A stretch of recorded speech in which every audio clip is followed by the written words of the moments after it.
shorter then because there's not as many people, but. It's going to be on a website. No, I just thought it was really important, and I guess I should just mention that after. Really important to have something in these stories about the Aboriginal women's groups. Yes. So, especially that we're Aboriginal women's group, so yeah, I can just do this. It just won't be as long because I was going to talk about my family a little bit. I can do that, but not as much. Yeah. Well, thank you for coming in and agreeing to come here. And yeah, I was thinking everybody will want to be with their sweetie on Valentine's Day. But yeah, so Bill's up at a meeting, but I'm going to go there at lunchtime at Quanlinda. Oh yeah. Yeah, that election's happening there. Holy, a lot of people running. Lots of counties. Holy. Somebody's just going to come up the middle. Yeah. I didn't even, I don't have a vote there, but I wanted to have a good read of them because all my kids are quantum done, so. Yeah. And advise them, like they depend on us for advice, so. Yeah. But they vote. Cindy's in Mexico, she's even gonna courier up her ballot, but Bill can't pick it up till tomorrow, and then when we go down, we'll take her vote down for her, so. I told Charlene I would support her. Charlene. Charlie, or Chief. Oh, yeah. There's just so many of them. I know. I was just having just read her platform, and I just really feel like she's served 2 years, and she's really supportive of culture as well as like who we are. Yeah. So. But if you just want to introduce yourself, and then Okay. for the. All right. You can just like talk to me, or. Yeah. I just wanted to introduce myself as Adeline, or her, of course. And my Tlingit name is Gaude, and I'm with the Tasman Tlingit First Nation, and with the Kokoton clan. So I wanted to let people know that you know, I've been involved for many years and just that sort of stuff. So I'm married to Bill, and we've been married over 50 years. It's amazing. It doesn't seem that it was that long ago that we got married, and we have 3 grown children and 2 beautiful grandchildren that we love very much. My siblings, currently I have 3 siblings: my brother Joe, and Wilma, and Winnie Peterson. Wilma and Joe are in Tesla. I grew up here in Whitehorse, and went to school at the mission school here that was in downtown Whitehorse.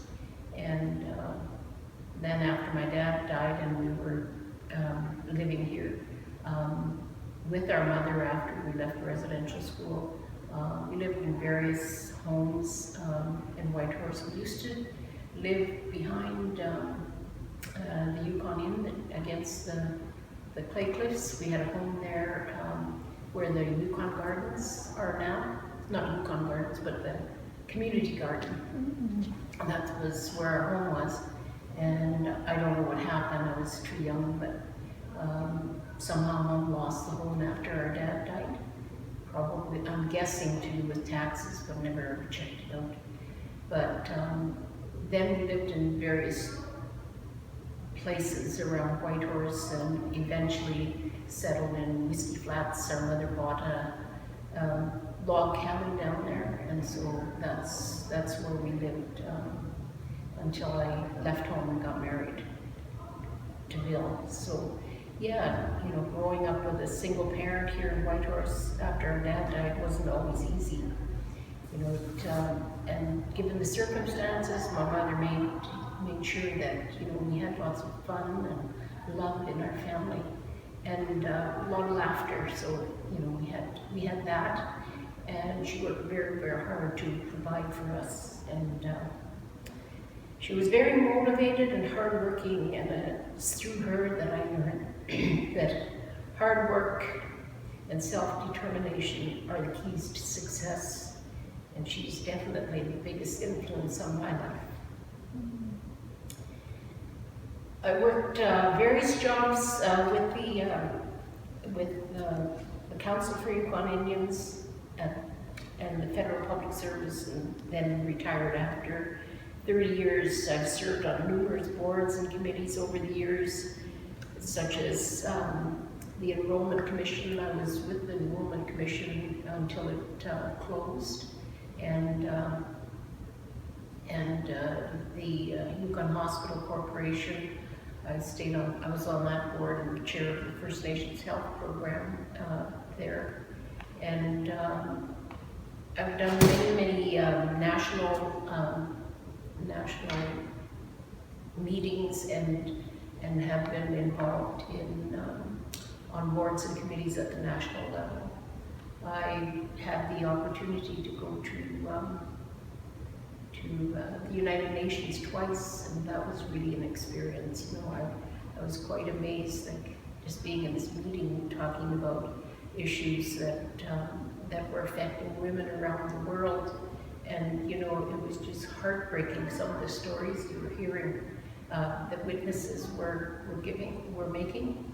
And what really amazed me was that there was people from all over the world, and there were interpreters all around, and you could listen in at least 10 different languages. So to me, that was really an experience. I really never experienced anything like that before, with so many people, and yet you couldn't speak their language, but yet you could understand them through the interpreters. So anyway, my community involvement and volunteer work is really important to me, because I believe everyone has to have an opportunity and the right to live at an equal standard. If I can help to achieve that in some small way, then I'm content. And you know, the first person that really talked to my husband and myself about getting involved when we were quite young was Elijah Smith. Met us on the street and said, you know, you have rights. And we said, no, we're non-status. You know, we don't have any rights. He said, no, you do have rights, and you will have rights. He said, you just got to start speaking up and getting involved. He said, the non-status are starting to organize across the country. So he said, you guys should do that. So that was my first encouragement, you know, to do that. So anyway, what I wanted to talk about today and share with all of you is some history about the Indigenous women of the Yukon who have led the way in helping our people to achieve their rightful place in society. Indigenous women have long played a strong role in both the leadership of their own communities and the Yukon as a whole. Traditionally, the leaders and keepers of the family and the community, Indigenous women have formed the backbone of communities for thousands of years. Indigenous women have shown strength and resilience, working together for change, not only for themselves, but for the community as a whole. They did all this work with one goal in mind, and that was for the love of their children and their grandchildren, and to secure a promising future for them. And I thought it was important to mention that today, because today's Valentine's Day, and it's supposed to be all about love, loving one another and supporting one another. In 1973, following the presentation of the Together Today for Our Children Tomorrow, Indigenous women of the Yukon felt it was time to organize so that they would not be left out of the decision-making process. That was a time that women nationwide were organizing, and we were called women's libbers in those days. However, our need to organize was never just about women's rights. It was always about the collective rights of Indigenous people. The first gathering of women was held in January of 1974 at the Skookum Friendship Center, and in June, the Yukon Indian Women's Association was formed. Yukon Aboriginal Women's Council, as it is known today, has shown that the commitment of the organization and the volunteers has done a great deal for Yukon Indigenous people. Yukon women the women made a huge contribution that is worthy of recognition today.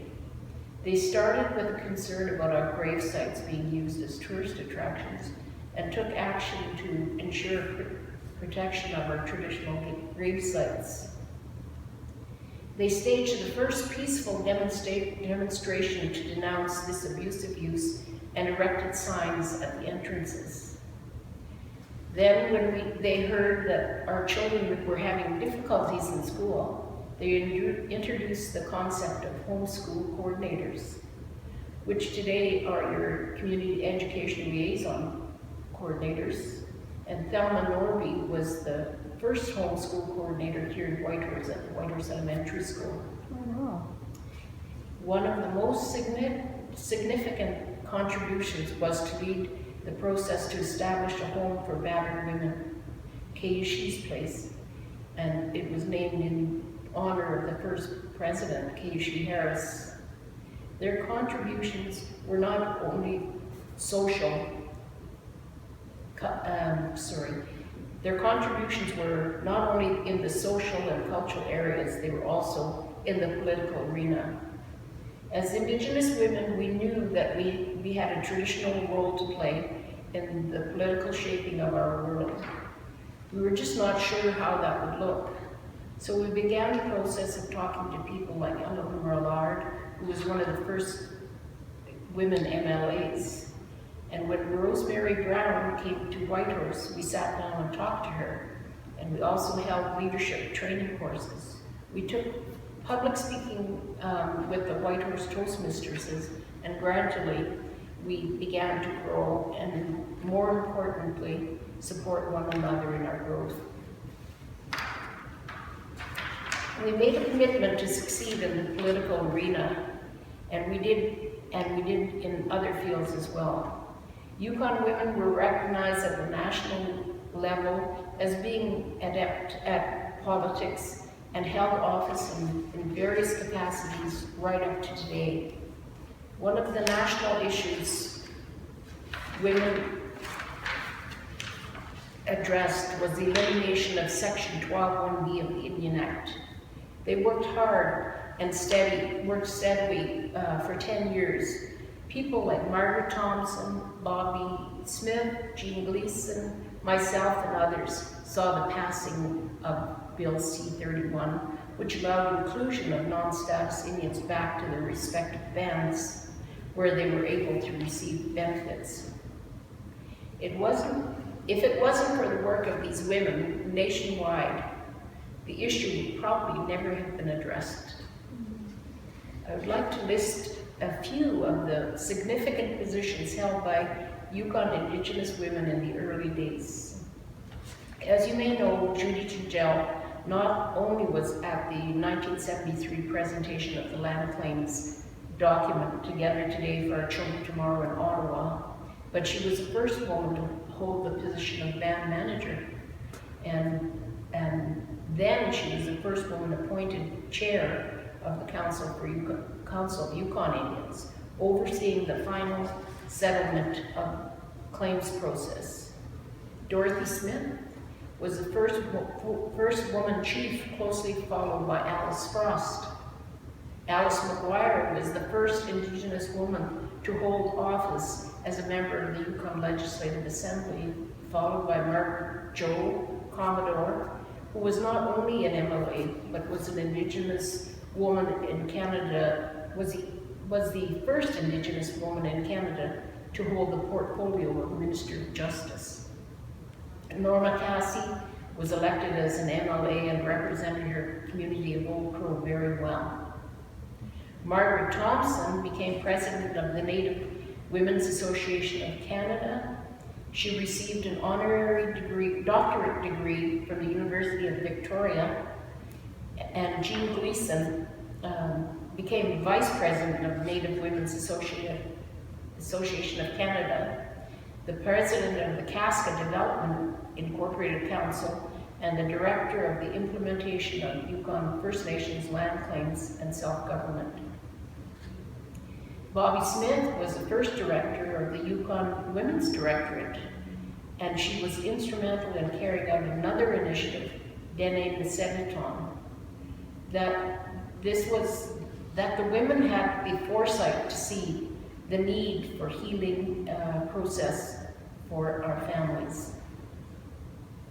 Many other women made contributions to their communities and achieved much in their communities through their hard work and continue to do so today.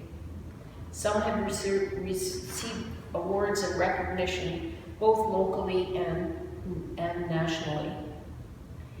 Today, Indigenous women have come a long way since they first organized in 1974. They are very involved in every aspect of Yukon community, from their traditional roles as mothers and grandmothers to politicians, teachers, professors, senior managers, CEOs, nurses, dentists, and serve on numerous boards and committees where they can participate in the Yukon community development.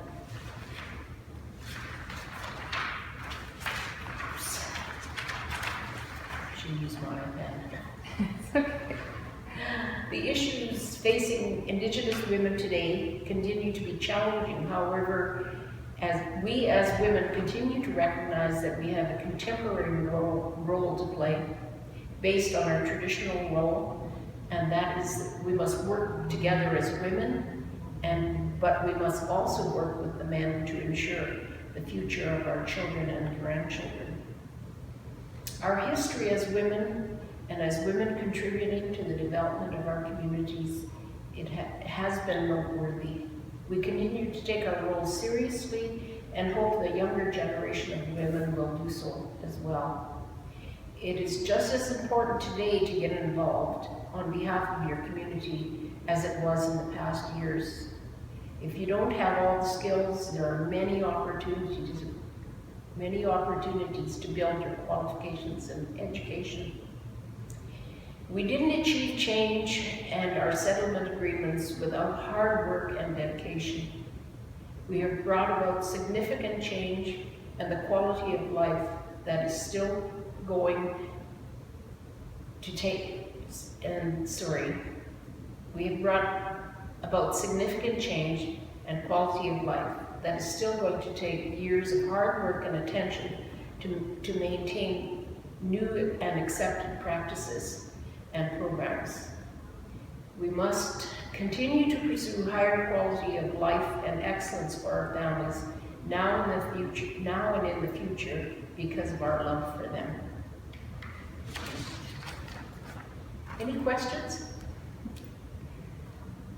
There's a lot of good, powerful women in Yes. from here. Yeah, and I didn't mention half of them, like that's just at the beginning, like up to the implementation of the land claims, Yeah. so, and look at all of those that have come since, they're in, like we have people that are politicians in the House, they're ministers, Yeah. and they're running places like this. We have places like this where we didn't have all of those things like 40 years ago. There's been a big change, and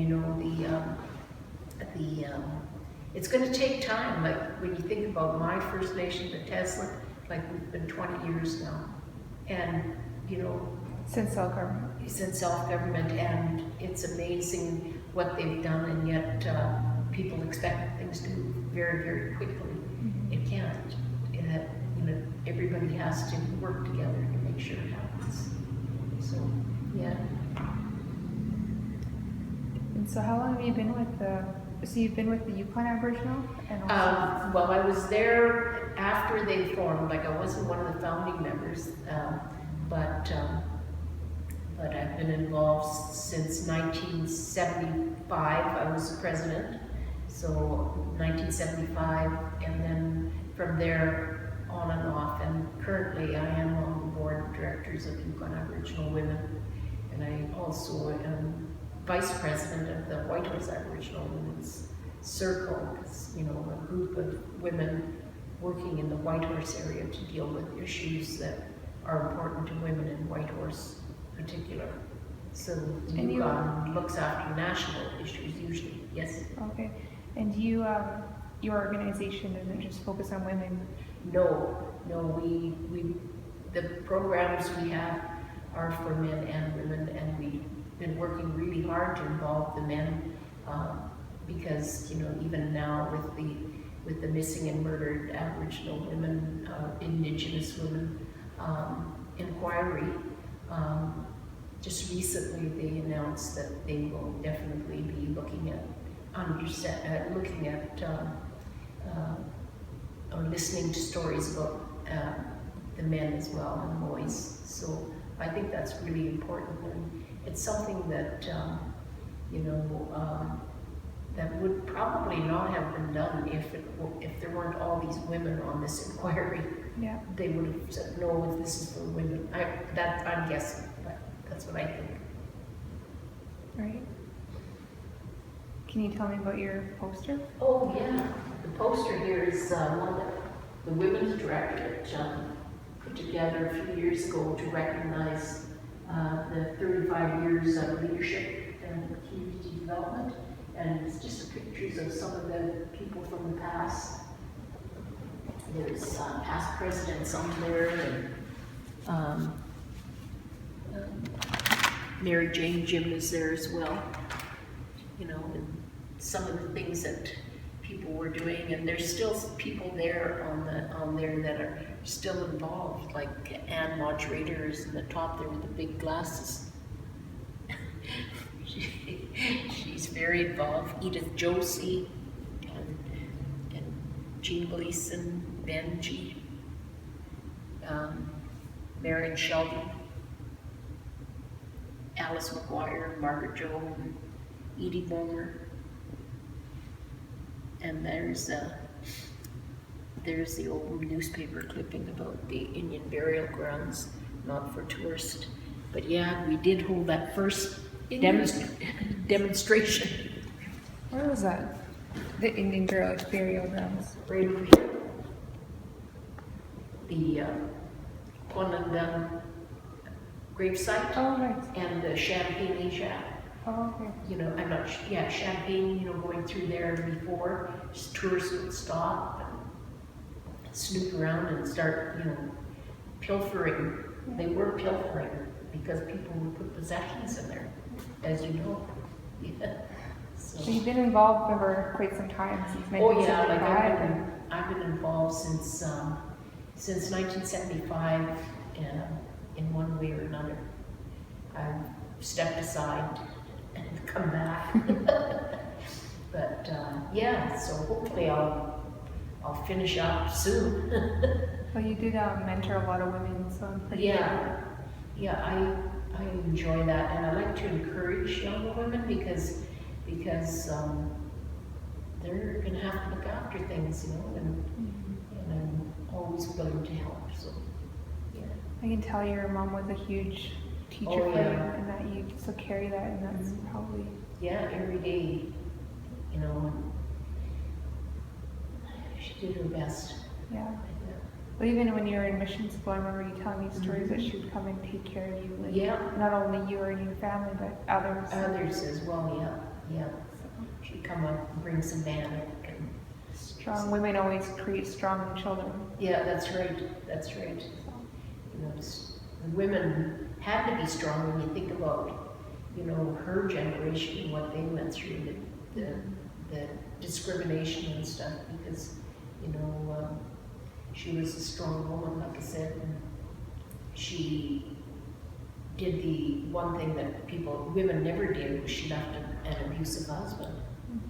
Like her first husband, you know, she left several times, and finally her dad said, you know, she's not going back because her mother would keep sending her back. You know, can't leave, because it was an arranged marriage as well in those days. So yeah, so you know, she was ostracized for years for that, and then she was hard abs who was Norwegian, so you know, it you have to be strong to be able to do all that. And she would take us out on the land in the summer, you know, out at Fish Lake.